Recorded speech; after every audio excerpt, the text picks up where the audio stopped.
Briefing for the Landing on Planet Earth by Stuart Holroyd. 1979.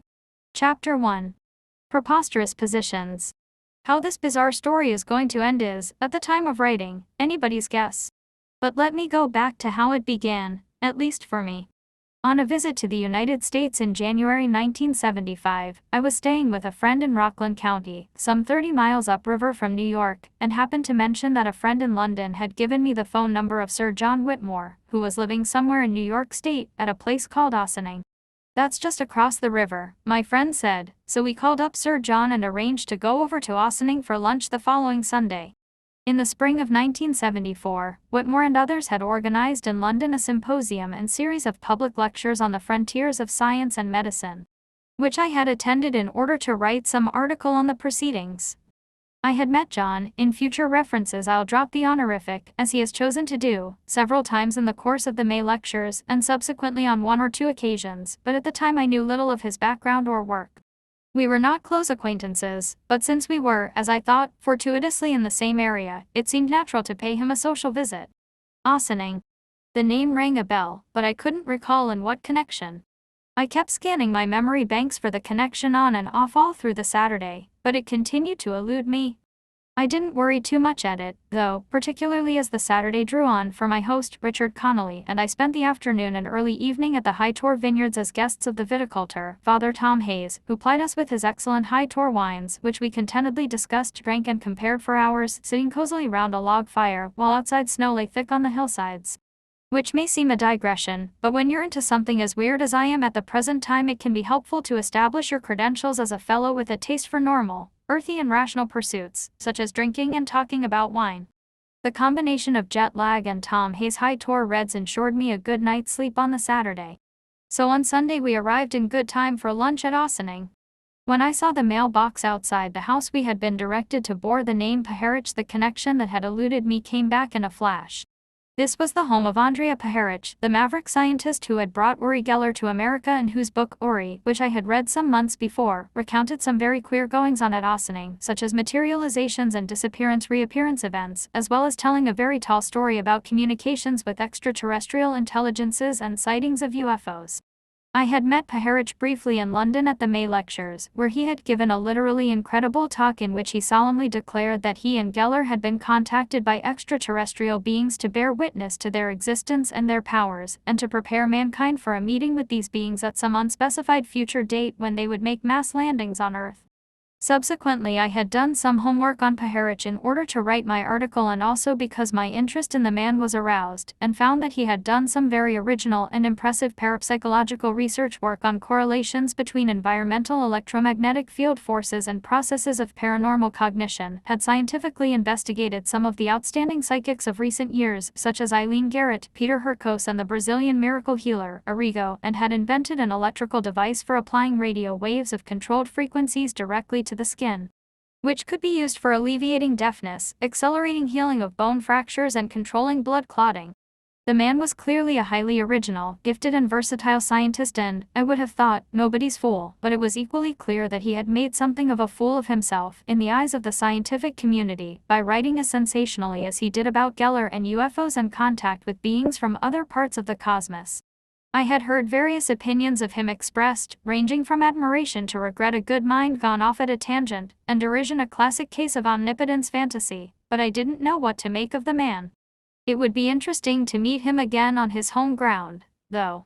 I filled Richard in on some of this background as we drove up to the big detached house and while we waited for someone to answer our ring at the door. John Whitmore answered and welcomed us warmly.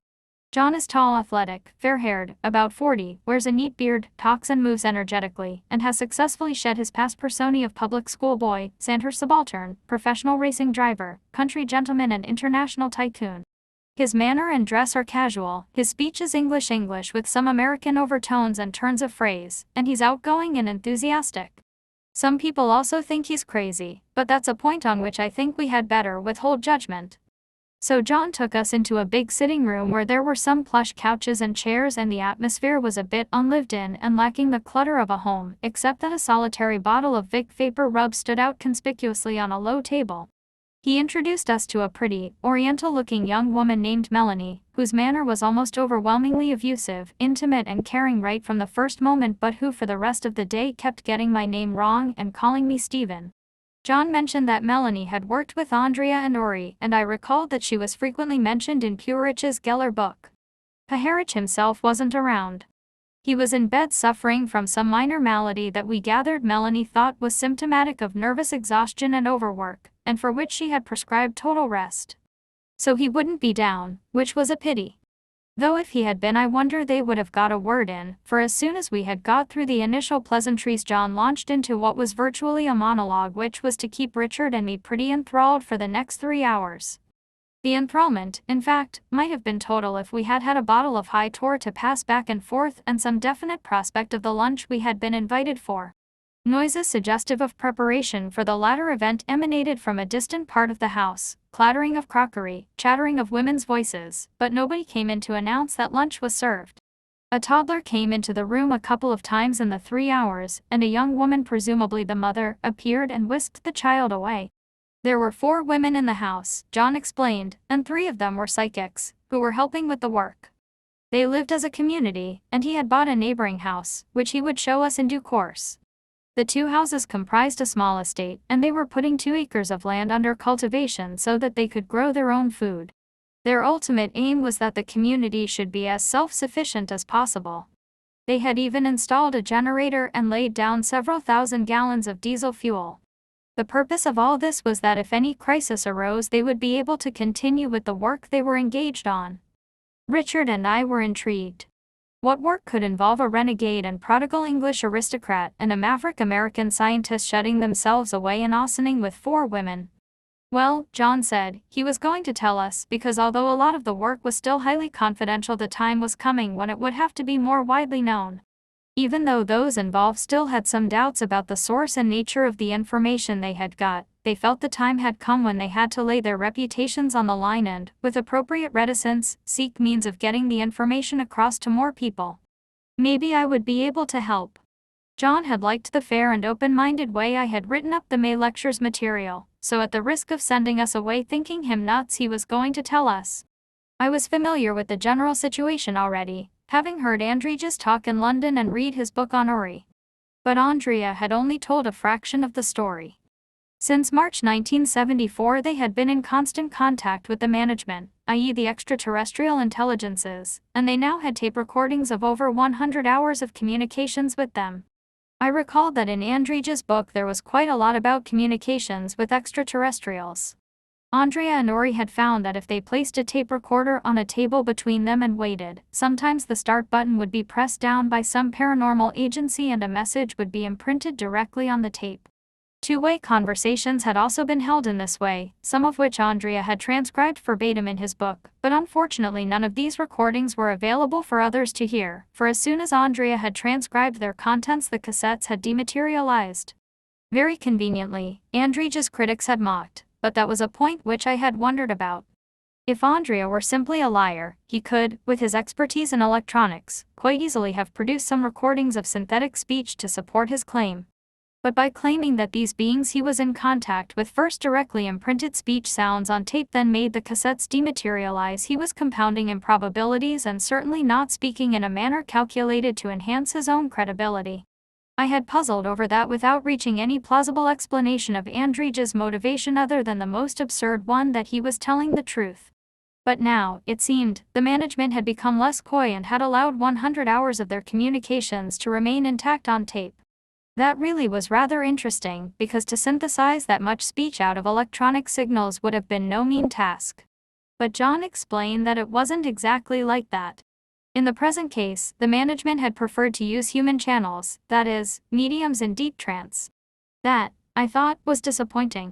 I had read quite a bit about trance mediumship and spiritualism, and knew that although there were a few classic cases that still defied explanation, most of the phenomena could be explained in terms of abnormal psychology or extrasensory perception. A century of psychical research and tens of thousands of hours of communications with alleged discarnate spirits had failed to turn up any really conclusive evidence for the existence of such entities, and it seemed to me that the existence of the management, if it was attested only by mediumistic phenomena, must be equally if not more dubious. I kept these thoughts to myself, because you don't argue rationally with a man once you begin to suspect he's just a misguided crank. But John must have either anticipated or intuited my objections, for he went on to explain that he had gone through months of doubt and suspicion, during which he had examined every possible explanation of the communications that he could think of, that they emanated from the medium's subconscious minds, that they came telepathically from the participants, particularly Andrea, and even that the whole thing was a hoax designed to relieve him of some of his considerable inherited fortune, and finally he had had to reject all these normal explanations and accept the communications at their face value. Of course, he expected others to have the same problems and questions as he had had, and he didn't expect others to make the same kind of commitment as he was making, for as he saw it he had nothing to lose except his money, whereas others might well feel that commitment would put their reputations, their careers and even their family lives in jeopardy. Andrea was a case in point. He had lost much more than he could possibly have gained by his involvement. His professional credibility was tarnished and his previous work in this area had not helped his marriage. There were in fact quite a few eminent people who knew about the work and would probably become active in it at the right time, but who for the present had to sit on the fence in order to safeguard their professional integrity and credibility. As far as he himself was concerned, John felt that the wealth he had inherited, and the freedom of movement and independence it had given him, had been a preparation for the role he was to play. The main thing that had convinced him that the communications were not a run-of-the-mill psychical phenomenon but emanated from an external source was the range and variety of the information they conveyed. The management had been observers of the Earth's history for millennia and had intervened in it on several occasions in the past, and their communications contained a wealth of detail about the origins and progress of civilizations, the origins of languages and mythologies, and the roles of historical figures. Also, there was an entire cosmology, comprising information about 5 different extraterrestrial civilizations, their interrelations, their technologies, and about how the Earth related to this cosmic scheme. The management knew about contemporary political situations and events on Earth, and sometimes gave some intriguing information about what went on behind the scenes, and they were particularly concerned about the Middle East situation. And there was much more. There were other areas and subjects, there was a lot of wisdom and coherent teaching, and it was inconceivable, John thought, that all this could have emanated from the mind of the medium or any of the participants, or even from them all collectively. He had asked all the obvious questions about the provenance of the material, and now he was 95% satisfied that the communications were what they claimed to be, and he was prepared to put in abeyance the residual 5% of doubt, or rather incredulity, and come right out and declare in appropriate circles in the near future that he and the others at Ossining were in contact with beings from another part of the cosmos who were benevolently disposed towards the inhabitants of Earth and were going to be among us in the near future in order to provide the guidance that we urgently needed at this critical juncture in history. Richard and I, as may be imagined, were somewhat stunned to be regaled with all this instead of with the anticipated lunch. It was a fascinating experience, something it would be fun to write home about, and I enjoyed the novelty and irony of being able to do the old British act of showing off one of our aristocratic eccentrics to our American cousins in a situation that had the additional piquancy of taking place right on the American cousin's doorstep. Well, we all have our subjective defense mechanisms against novelty and strangeness, and mine were such thoughts as these. The Queen in Alice in Wonderland reproached Alice for not having had enough practice in believing impossible things, and boasted that she sometimes believed as many as 6 impossible things before breakfast. Well, we were being asked to believe as many before lunch, and although I at least had had some recent practice in suspending disbelief, I was still far from graduating in sheer credulity, and certainly wasn't prepared for the challenges of this particular wonderland. My sympathies were with Alice. About 3 o'clock Melanie came in and asked if anyone would like to eat, as if it were a novel idea that had just occurred to her. So we went into another room where about 10 people were already assembled around a big table colorfully laden with wholesome salads, cheeses, fruit, and home-baked brown loaves. Conversation over lunch was largely about the absent Andrea, about how he tended to take too much on himself and how other members of the community might in future unobtrusively relieve him of some of the work. I sat between John and an elderly lady who turned to me once and volunteered the information that some days ago she had seen a cigar-shaped UFO hovering over Manhattan, and was silent throughout the rest of the meal. After lunch John took us round the estate. His own house was about 200 yards from Andrea's, down a driveway, and between the two lay a small lake. Adjoining his house there was a large barn which was in the process of being converted into a studio office with living quarters for guests. The house, the conversion, the big generator, the tanks of stored fuel, the land under cultivation, all bespoke a substantial capital investment in the work.